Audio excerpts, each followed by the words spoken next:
Hello दोस्तों, आज हम आपको उत्तर प्रदेश पुलिस का ऑनलाइन फॉर्म भर के बताएंगे। ये उत्तर प्रदेश पुलिस की वेबसाइट है और यहाँ से ये हम ऑनलाइन फॉर्म भरेंगे उत्तर प्रदेश के लिए, उत्तर प्रदेश यूपी पुलिस। और ये ऑनलाइन एप्लीकेशन के लिए यहाँ देखिए क्लिक किया है हमने। अब यहाँ डिटेल डालनी है अपनी, आवेदक का फर्स्ट नेम, तो आवेदक का फर्स्ट नेम डाल देंगे। आवेदक का फर्स्ट नेम, लास्ट नेम है तो लास्ट नेम डाल देंगे। अब इसमें देखिए थर्ड में आवेदक का पूरा नाम,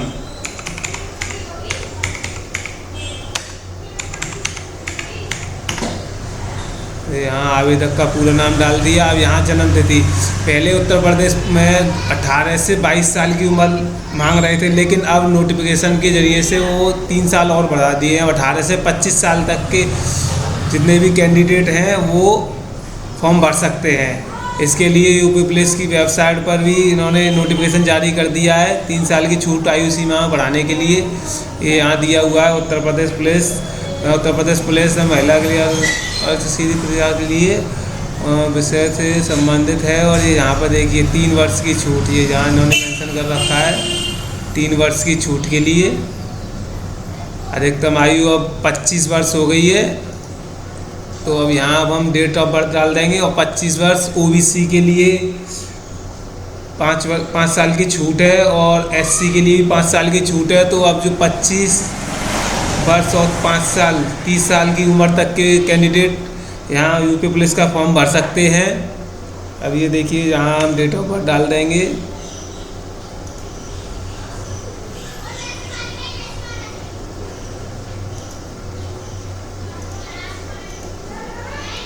ये हमने डेट ऑफ बर्थ डाल दिया। यहाँ फादर्स नेम देखिए, यहाँ फादर्स नेम डालना है। और यहाँ देखिए था 6 रो में मदर्स नेम, माता जी का नाम डालना है। यहाँ जेंडर मेल, मोबाइल नंबर डालना है। यहाँ ये मोबाइल नंबर डाल दिया, दोबारा से मोबाइल नंबर डालना है। ये मोबाइल नंबर डाल दिया दोबारा से। अब यहाँ आधार कार्ड नंबर डालना है आपको। यहाँ देखिए ईमेल आईडी, ये आपको ईमेल आईडी डालनी है। यहाँ ईमेल आईडी दोबारा से यानी कन्फर्म ईमेल आईडी डालनी है। यहाँ इंडियन डालना है हमें। इसके बाद में यहाँ पर देखिए 14 नंबर पर क्या आप उत्तर प्रदेश के मूल निवासी हैं। तो अगर आप उत्तर प्रदेश के मूल निवासी हैं तो यस कर दीजिए। अगर आप उत्तर प्रदेश के मूल निवासी नहीं हैं तो यहाँ नो डाल दीजिए। आप जैसे अब हम उत्तर प्रदेश के मूल निवासी हैं तो मूल निवासी डाल दीजिए। अब देखिए यहाँ उत्तर प्रदेश के जो मूल निवासी हैं उनके लिए छूट का लाभ मिलेगा, और जो उत्तर प्रदेश के मूल निवासी नहीं हैं उन्हें छूट का लाभ नहीं मिलेगा। जैसे आप यहाँ देख रहे हैं कि आप SC ST OBC EWS FSD EMH अंतर्गत श्रेणी के अनुसार आयु में छूट का लाभ यानी आरक्षण प्राप्त करना चाहते हैं तो वो यहाँ यस कर सकते हैं। अब देखिए यहाँ हमने यस कर दिया। अब इसके बाद से हमसे यहाँ मूल निवास यानी कि उत्तर प्रदेश का domicile certificate of the Uttar Pradesh, यानी कि हमें मूल निवास प्रमाण पत्र देना होगा उत्तर प्रदेश का। तो हम यहाँ छूट की सीमा में आ जाएंगे। अगर हमारे पास उत्तर प्रदेश का निवासी नहीं है तो हमारे पास निवास प्रमाण पत्र नहीं होगा, और जो उत्तर प्रदेश के मूल निवासी हैं उनके पास यहाँ निवास प्रमाण पत्र होगा। अब वो यहाँ पर देखना है उत्तर प्रदेश के मूल निवासी के लिए किसने इशू किया है। तो सब यहाँ मजिस्ट्रेट के लिए हो गया ये। और यहाँ देखिए यहाँ हमें किस तारीख पर जारी हुआ है वो डालना है। और यहाँ मूल निवास प्रमाण पत्र का सर्टिफिकेट नंबर डालना है, यानी कि सीरियल नंबर, सर्टिफिकेट नंबर यहाँ डालना होगा। इसके बाद से हम यहाँ आगे जाएंगे। मूल निवासी हो गया। अब यहाँ देखिए होम डिस्ट्रिक्ट क्या है। होम डिस्ट्रिक्ट हमने आगरा डाल दिया है। श्रेणी अब जैसे हमारी OBC है तो हम OBC डालेंगे, SC है तो SC, जनरल है तो जनरल, तो OBC डाल दिया यहाँ पर। तो अब OBC के लिए हमें देखिए यहाँ पर एक और कॉलम खुल के आ गया है जो जाति प्रमाण पत्र के लिए है। जो जाति प्रमाण पत्र के लिए है, जाति प्रमाण पत्र ये यहाँ पर दिया हुआ है किसने इशू किया है और यहाँ उसका किस तारीख को इशू हुआ है। हाँ, एक जाति प्रमाण पत्र में OBC के लिए एक और कंपलसरी है कि 1 अप्रैल 2023 से पहले का नहीं होना चाहिए। 1 अप्रैल 2023 2023 के बाद का होना चाहिए।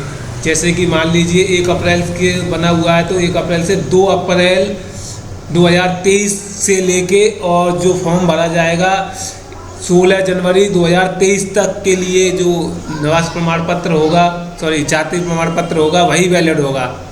तो यहाँ देखिए ये डेट डालनी है। अब जैसे हमारे पास है 2 अप्रैल 2 अप्रैल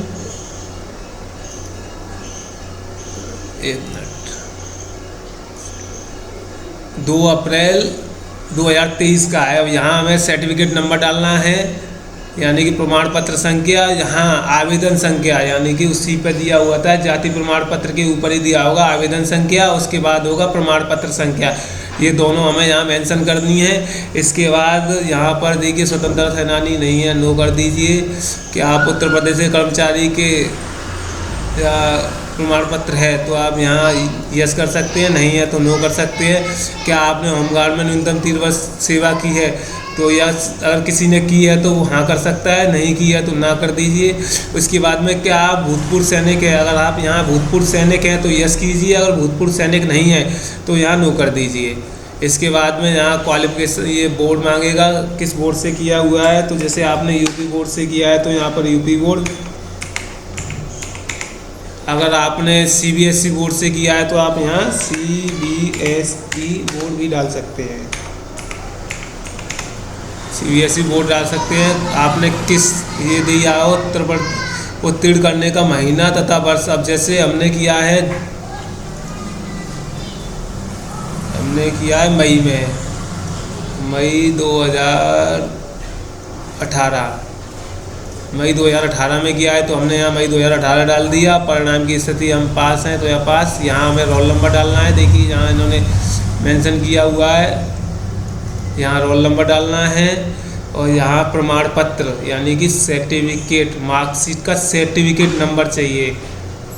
यहाँ देखिए, यहाँ मतलब या तो यहाँ प्रमाण पत्र या अंक पत्र का क्रमांक यानी कि सर्टिफिकेट नंबर या मार्कशीट का सीरियल नंबर, ये दो में से एक चीज़ चाहिए यहाँ, तो वो आप डाल सकते हैं। ऐसे ही इंटरमीडिएट में अगर आपने यूपी से किया है तो यूपी से, अगर सीबीएसई से किया है तो यहाँ सीबीएसई, और यहाँ वही किस महीने में और किस डेट पर, ये मार्कशीट के पीछे ही ऊपर ही दिया होता है, लास्ट में जाके मिलेगा यहाँ पर किस महीने में और किस साल में पास किया है आपने। यहाँ फिर से आप पास डाल देंगे। अब आपको यहाँ से आगे बढ़ना है तो यहाँ पर देखिए कि आपने डॉक्स या नाइलेट से कंप्यूटर में ओ लेवल किया है तो यस कीजिए, अगर नहीं किया है तो नो कर दीजिए। क्या आपने 2 साल की न्यूनतम अवधि के लिए प्राथमिक सेवा में काम किया है यानी टेरिटोरियम या फिर कोई और, तो यस कीजिए, नहीं किया है तो नो कर दीजिए। क्या आपने एनसीसी, यहाँ देखिए अगर आपने एनसीसी किया हुआ है तो आप यस कर दीजिए, नहीं किया है तो नो कर दीजिए। इसके बाद में पंक्ति में एड्रेस डालना है। यहाँ आपको एड्रेस अगर आपका सेम है तो सेम डाल दीजिए, अगर चेंज है तो आप चेंज कर सकते हैं। जैसे हमारा एड्रेस है आगरा तो हमने यहाँ आगरा डाल दिया। इसके बाद में आगरा, इसके बाद स्टेट सेलेक्ट कर लेंगे।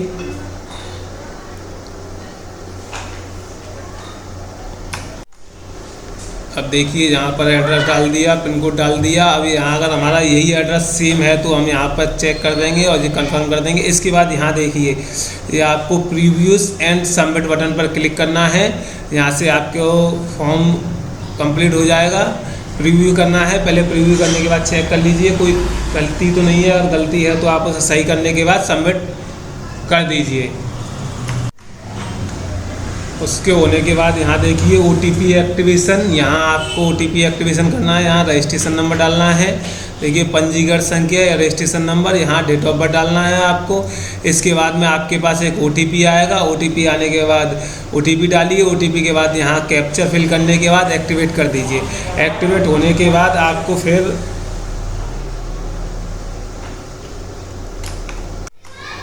एक्टिवेट हो गया। एक्टिवेट होने के बाद आपको यहाँ कैंडिडेट लॉगिन पर जाना है।